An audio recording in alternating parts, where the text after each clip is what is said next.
The streetcar that built University Heights was never about moving people. It was about moving lots. The number 11 trolley didn't serve a neighborhood. It created one, and the only surviving receipt is a wall on Adams Avenue that nobody notices. If you walk the north side of Adams Avenue where it meets Park Boulevard, you'll hit a cobblestone wall that doesn't belong to any house. It just sits there holding back dirt, and most people who pass it don't look up. There's no plaque on it, there's no sign explaining what it is or who built it. The wall was built by a Scottish gardener named John Davidson and his crew, and it used to surround a 38-acre botanical garden called Mission Cliff Gardens. That garden is gone now, replaced by houses and apartments. And the only thing left from the whole operation is this wall.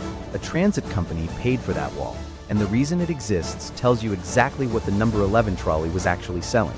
It was selling land that didn't have buyers yet. University Heights started as a real estate pitch.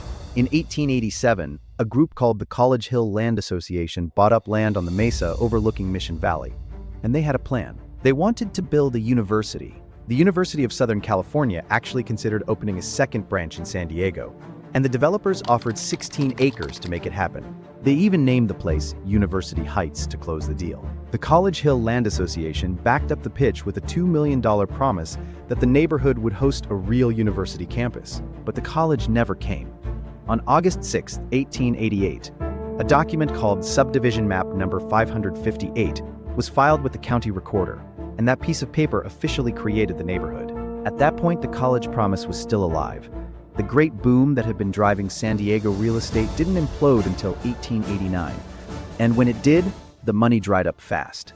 The crash killed the college. The college didn't kill itself. The developers still had lots to move, but they no longer had a university to move them with. A state teachers college opened on the site in 1899 instead, and it ran for a little over 30 years before it shut down too. Which means the neighborhood got its name from a promise that was broken before the streets were even paved. The whole area sat on a mesa above Mission Valley, with a marketing problem. They had lots to sell and no big attraction to sell them with. The San Diego Cable Railway Company had the same problem in 1889. They had a cable car line running to the end of present-day Park Boulevard, and they needed people to ride it. By the time Spreckels showed up, this route had already failed 4 times. Electric rapid transit folded within a year. Citizens Traction landed in receivership. Spreckels didn't buy a working line. He bought a graveyard of failed transit companies at fire sale prices. Their solution was a 5-acre recreation park at the end of the line called the Bluffs. The park wasn't built for the public. It was built as an attraction to promote travel on the cable car line. And that's not my interpretation. That's what the historic record says.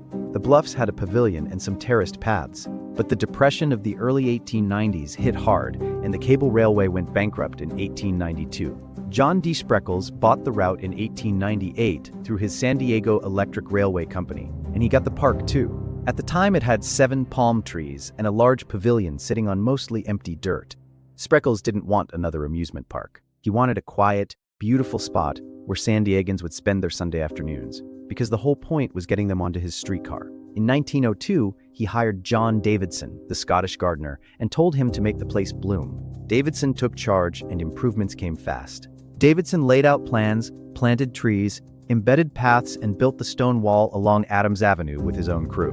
By 1914, the gardens had grown from about 20 acres to 38 acres. A Japanese garden held a miniature landscape where all the materials, including the rocks and the trees, were imported from Japan. A walk-in bird aviary stood 70 feet high and 30 feet wide, with a 10-foot passageway through the center so birds could fly overhead from one side to the other. By 1915, it held between 200 and 300 birds, many of them donated by King Gillette of razor fame.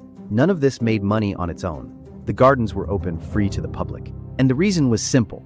Free visitors meant paid streetcar fares. The whole 38 acres was a marketing expense, and it worked. Thousands of people rode the number 11 every week to see flowers they could have seen anywhere else, because the ride was the point. The gardens worked exactly as designed, but Spreckels wasn't in the flower business. Spreckels said transportation determines the flow of population, and he lived by that quote. He extended his streetcar lines to Mission Beach, Pacific Beach, and Normal Heights, and in every case he owned land at the end of the line. The number 11 trolley to University Heights followed the exact same pattern. The line didn't serve an existing neighborhood. The whole point was to create one. And the garden was the bait. Spreckels also owned the San Diego Union newspaper, and the paper gave Mission Cliff Gardens tremendous coverage. That coverage was not always about the garden's own merits. It was about promoting a property that Spreckels needed to succeed. In 1907, Spreckels won a water lawsuit against Elisha Babcock, and $6 million in new construction followed.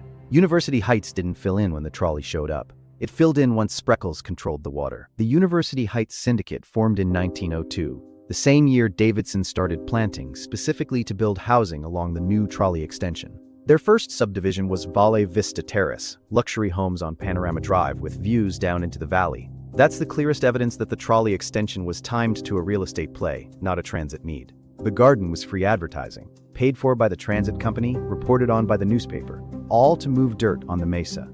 The number 11 trolley didn't just connect University Heights to downtown. It manufactured the reason for University Heights to exist in the first place. When the automobile started stealing riders in the 1920s, the whole model fell apart, because the transit line had never been about serving demand. It had been about creating it. Mission Cliff Gardens couldn't compete once Balboa Park opened for the 1915 Exposition. Cars were pulling riders away too. After Spreckels died in 1926, the San Diego Electric Railway Company couldn't afford to keep the gardens running. They were declared a physical, non-operating property in 1930, and in 1942 the land was subdivided and sold for residential housing.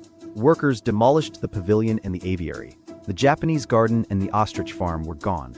Today you can walk the very same ground and see nothing but houses and apartment buildings. Everything else is gone, but the cobblestone wall on Adams Avenue still stands. John Davidson and his workers built it to hold back the hillside for a garden that sold train tickets. The wall is the only receipt that proves it. If you want more San Diego stories with the receipts included, subscribe. Next time you drive past that wall, look up.